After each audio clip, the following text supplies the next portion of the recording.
so good of you to join me at last. I am Sebastian, your tutor for this evening, and I'm going to teach you all about blocking. Okay, now blocking is not something you do in your craft minds, nor is it something you do on your blocky rows. No. What blocking is when you are on stage with your fellow actor and you stand in front of them. Now, obviously you do not want to upstage your compatriots. No, not at all. That's very unprofessional. I mean, I tend to do it, but that's only because they're so inferior to me, I can't help it. But I never stand in their way.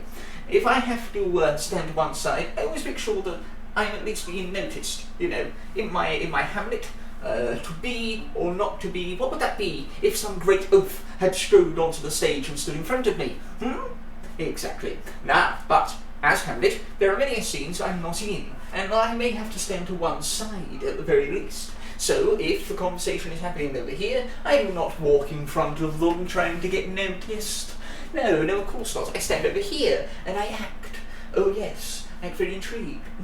Perhaps I'm having a conversation with someone else. I don't want to be sort of noticed, but I can't help it, of course.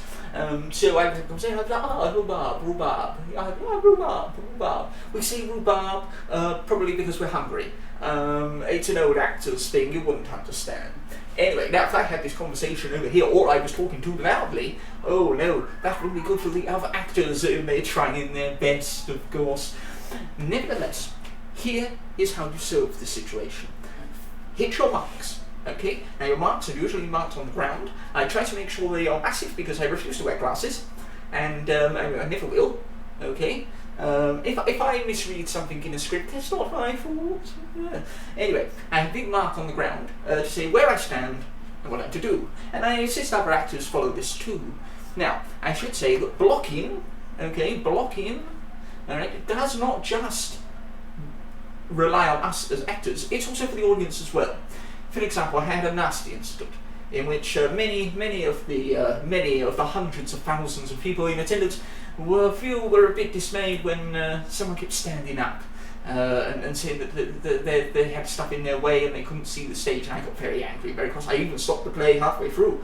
Oh yes, that's right. Well, I was holding the daggers. From Macbeth, they were all bloody, and I could see people were getting angry, and I said, yeah, I didn't care if it was a charity gig or not. I said, no, you get out, you're getting in the way, take your drip with you, you bored bastard. Yes, and I sorted it out, you see. So I don't want you losing your experience of my acting through the blocking of others. So there you go, there are two different ways of blocking, really. Just pay your fee, sit down, enjoy the show. And if you're on the stage with an actor, try not to upstage anyone, and above all, especially not me. Yes, because unfortunately, as much as you would like to, even taking these lessons, you'll never be as good as me. Dear. Now, don't let me block the rest of the stream. You really should go to the theatre more. There. But you never leave things on stage that others could walk into. That was blocking my exit.